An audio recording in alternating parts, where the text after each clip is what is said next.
فلسفی. گوتم بدھ کی مثال میں کل دے چکا ہوں کہ آپ کو معلوم ہے کہ اس کے اندر سرچ فار ٹروتھ، حقیقت کی تلاش کا دائیہ کتنا شدید ہوا. 30 برس کی عمر، پرائم آف دی یوتھ، ایک انسان کی جوانی کا یوں سمجھیے کہ وہ زور کا اور شدت کا دور ہے.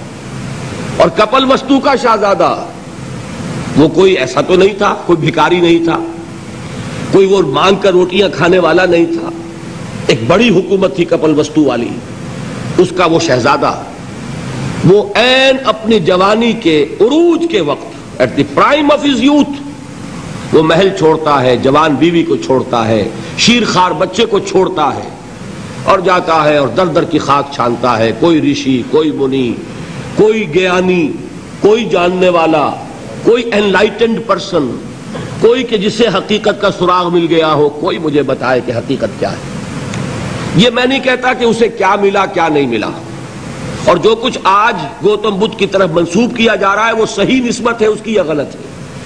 میں صرف مثال دے رہا ہوں کہ آپ سوچئے کہ یہ urge, the search for truth, the search for real knowledge, وہ کتنی شدید ہے کہ جب پیدا ہو جاتی ہے انسان کے اندر تو اسے کسی چیز سے کوئی دلچسپی نہیں رہتی. اس کے لیے دنیا کی کوئی چیز اہم نہیں ہے، وہ تو اس کے لیے اپنا سب کچھ لگا دے گا. He wants to know the truth، حقیقت کیا ہے. اب اس کی مثال آپ کو میں مغرب سے دے دوں. آپ کو معلوم ہے سقراط کون تھا؟ ایک فلسفی. اس نے غور و فکر کیا، سوچ بچار کیا.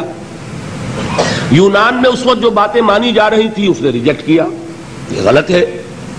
اپنے خیالات پیش کرنے شروع کیے. کچھ نوجوان اس کی طرف متوجہ ہو گئے. معاشرے کو خطرہ محسوس ہوا کہ یہ نوجوانوں کو گمراہ کر رہا ہے، ان کے خیال میں گمراہ کر رہا ہے کہ جو چیزیں وہ مان رہے تھے ان کے خلاف کوئی بات پھیلا رہا ہے. لہذا اس سوسائٹی نے 2 آپشنز پیش کیے سقراط کے سامنے. یا اپنی زبان بند کر لو، کچھ بیان مت کرو تو زندہ رہ سکتے ہو، ورنہ یہ زہر کا پیالہ ہے، ابھی پینا پڑے گا. آپ کو معلوم ہے اس کا چوائس کیا تھا؟ He chose the cup of poison. میں نے جو کچھ سمجھا ہے، جو حقیقت مجھ پر منکشف ہوئی ہے، میں اس کو بیان کر کے زندہ نہیں رہ سکتا. میں بیان نہ کروں اور زندہ رہوں یہ ممکن نہیں. میں تو لازماً بیان کروں گا. اگر میرے لیے بیان کرنا ممکن نہیں ہے تو موت مجھے زندگی سے زیادہ پسند ہے. زہر کا پیالہ پیا کہ نہیں پیا؟ زندگی جو سب سے زیادہ قیمتی شے سمجھتا ہے انسان، اس کو بھی اس نے اپنے اس فکر اور نظریے کے اوپر قربان کر دیا. یہ دوسری مثال ہے. تیسری مثال لیجئے حضرت سلمان فارسی رضی اللہ تعالی عنہ. کہاں پیدا ہوئے؟ ایران میں. فارسی ہیں.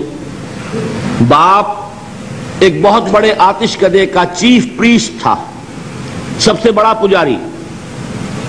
اور وہ ظاہر بات ہے کہ جب باپ اس منصب پر ہے تو باپ کے بعد بیٹا بیٹھے گا، کیریئر اس کے لیے روشن. لیکن ان کو یہ خیال آیا کہ یہ عجیب بات ہے، آگ ہم خود جلاتے ہیں، ایندھن نہ ڈالیں تو جلتی نہیں، ہم ایندھن ڈالیں تو جاری رہے گی، اور پھر اسی کے آگے ہاتھ جوڑ کر کھڑے ہو جائیں، اسی سے ہم دعائیں کریں، اسی سے ہم مانگنے لگے. یہ تو بڑی بے وقوفی کی حرکت ہے، میں اس کو کرنے کے لیے تیار نہیں. آپ کو معلوم ہے he left his house, he left his country. گھر چھوڑا، ملک چھوڑا. کہاں گئے؟ شام. شام میں عیسائی راہبوں کے پاس. جیسے گوتم بدھ نے ایک ایک رشی اور ایک ایک منی کی خدمتیں کی ہیں، جوتیاں سیدھی کی ہیں علم حاصل کرنے کے لیے، یہ سلمان فارس کا رہنے والا ایک ایک عیسائی پادری کے پاس، ایک ایک عیسائی راہب کے پاس جا رہا ہے. مجھے بتاؤ حقیقت کیا ہے. ایک سے کچھ حاصل کیا، دوسرے کے پاس گئے. اب آخری جو شخص تھا، بہت نیک، بہت زاہد، بہت عالم، بہت عارف شخص. چونکہ آپ کو علم میں ہے کہ اس وقت تک جب تک حضور پر وحی نازل نہیں ہوئی تو دین کون سا تھا؟ دین عیسوی. اور وہ دین عیسوی کے ماہر اور بڑے ہی ایسے روحانی طور پر اعلیٰ مقام پر فائز راہب موجود تھے. حضور کو بچپن میں پہچانا ایک راہب نے، بحیرہ راہب. پہچانا کہ نہیں پہچانا؟ اسی طرح کا یہ راہب تھا کوئی شخص. جب اس کی موت کا وقت آیا، حضرت سلمان فارسی پوچھتے ہیں کہ اب آپ مجھے کس کے حوالے کر رہے ہیں؟ میری تو وہ علم کی پیاس ابھی بجھی نہیں ہے. وہ شخص کہتا ہے میرا علم یہ مجھے بتا رہا ہے کہ نبی آخر الزماں کے ظہور کا وقت اب قریب ہے. تمہارے اندر جو یہ پیاس ہے علم کی، یہ تو انہی کے دامن میں پہنچ کر اس کو سیری حاصل ہوگی. اور میرا علم مجھے بتاتا ہے کہ جنوب کی طرف کھجوروں کی سرزمین میں ان کا ظہور ہوگا. لہذا قسمت یاوری کرے گی، بسم اللہ کرو، ادھر کا رخ کرو. ادھر اس راہب کی آنکھیں بند ہوئیں، ادھر انہوں نے سفر شروع کیا عرب کا. ایک قافلے کے ساتھ شریک ہو گئے. قافلے پر ڈاکوؤں کا حملہ ہوا، گرفتار کر لیے گئے. گرفتار کرنے کے کیا معنی؟ غلام بنا لیے گئے. غلام بنا کر بیچ دیے گئے. لیکن خریدار کون تھا؟ مدینے کا ایک یہودی. یہ ہے طلب صادق. کشاں کشاں چاہے غلام کی حیثیت سے جا رہے ہیں مدینے. قسمت جو ہے یاوری کر رہی ہے. بظاہر یہ ہے کہ لوٹے گئے، غلام بنا لیے گئے. مدینے پہنچ گئے. حضور ابھی تشریف نہیں لائے، ابھی مکے میں ہے. لیکن خبریں آ رہی ہیں کہ مکے میں کسی نے دعویٰ کیا ہے نبوت کا. اب یہ منتظر ہیں، جا سکتے نہیں کہ غلام ہیں، آزاد تو ہے نہیں کہ اپنی مرضی سے موو کریں. میں یہ کہا کرتا ہوں یہ سلمان وہ شخص ہے، فارس کا سلمان، جس کے بارے میں وہ بات 100% صحیح ہے کہ پیاسا کنویں کے پاس نہیں گیا، کنواں پیاسے کے پاس چل کر آیا کہ محمد الرسول اللہ مدینے پہنچے ہیں صلی اللہ علیہ وسلم. اب انہیں خبر ملی، آ گئے وہ. لیکن یہ کہ بہرحال کیسے پہچانوں کہ جھوٹا ہے یا سچا نبی ہے؟ میرے لیے کیا پہچان ہے؟ راہب سے ایک سوال کیا تھا، اس نے کہا تھا دیکھو ایک پہچان میں تمہیں بتا دیتا ہوں، وہ صدقہ اور خیرات قبول نہیں کریں گے، ہدیہ قبول کریں گے. لہذا اب یہ چشم تصور ہی سے آپ دیکھیے کتنی منت سماجت کی ہوگی. اپنے اس یہودی آقا کی رخصت لی، ساتھ ہی کھجوریں کچھ حاصل کی، کھجوروں کو ٹوکری میں ڈالا، حضور کی خدمت میں پہنچ گئے. حضور نے سوال کیا کہ سلمان یہ کیا ہے؟ عرض کیا یہ صدقہ ہے، میں آپ کے لیے لایا ہوں. آپ نے فرمایا نہیں، صدقہ یہ غربا کا حق ہے، تقسیم کر دو، میں صدقہ نہیں لیتا. کچھ دنوں کا بیچ دے کر پھر وہی کام کیا، پھر کچھ کھجوریں لے کے حاضر ہوئے. کیا ہے؟ یہ ہدیہ ہے، آپ کی خدمت میں ہتھ پیش کر رہا ہوں. فرمایا ہاں ہدیہ میں قبول کرتا ہوں. فوراً ایمان لائے، قدموں میں گر گئے. اب آپ بتائیے کہاں سے کہاں سلمان پہنچا ہے. اگر وہ بھی اپنے معاشرے میں جو چیز مانی جا رہی تھی اس کو مان کر اپنی زندگی بتا دیتا تو کیا محمد الرسول اللہ صلی اللہ علیہ وسلم کے قدموں تک پہنچنا نصیب ہوتا؟ یہ ہے وہ بات. اب اور مثالیں سن لیجئے.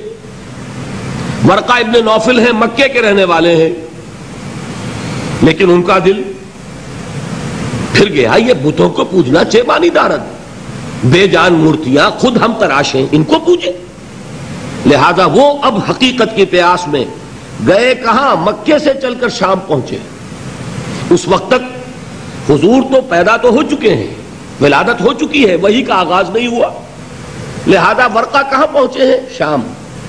وہاں جا کر عیسائیت اختیار کرتے. وہی دین تھا اس وقت، جب تک وہی حضور پر نہیں آتی وہی دین ہے آسمانی. حضرت عیسیٰ علیہ السلام کی رسالت کا دور چل رہا ہے، اور اتنی مہارت حاصل کرتے ہیں کہ ان کے بارے میں آپ کو ملے گا روایات میں کان یکتب التوراۃ بالعبرانیہ، کہ حضرت ورقہ ابن نوفل عبرانی زبان میں تورات لکھا کرتے تھے. مکے میں عربی زبان کے لکھنے والے گنتی کے لوگ تھے، اور یہ عبرانی کی تعلیم حاصل کی انہوں نے. اتنے بڑے عالم. جب پہلی وحی آئی ہے تو حضرت خدیجہ حضور کو لے کر گئی ہیں انہی ورقہ ابن نوفل کے پاس کہ ذرا سنیے ان کے ساتھ کیا ماجرا پیش آیا ہے. حضور نے جب وہ واقعہ بیان کیا حضرت جبرائیل کی آمد کا، غار حرا کا جو واقعہ تھا، تو ورقہ ابن نوفل فرماتے ہیں کہ یہ وہی ناموس ہے جو موسیٰ پر نازل ہوا تھا، عیسیٰ پر نازل ہوا تھا، اور کاش کہ میں اس وقت تک زندہ رہوں جبکہ آپ کی قوم آپ کو مکے سے نکال دے گی. حضور حیران ہوئے، اوا مخرجیہم، کیا یہ مجھے نکال دیں گے؟ یہ تو مجھ سے بہت محبت کرتے ہیں، مجھے الصادق کہتے ہیں، الامین کہتے ہیں، میں ان کی آنکھوں کا تارا ہوں، یہ مجھے نکال دیں گے؟ حضرت ورقہ کہتے ہیں ہاں یہ اللہ کا ایک پرانا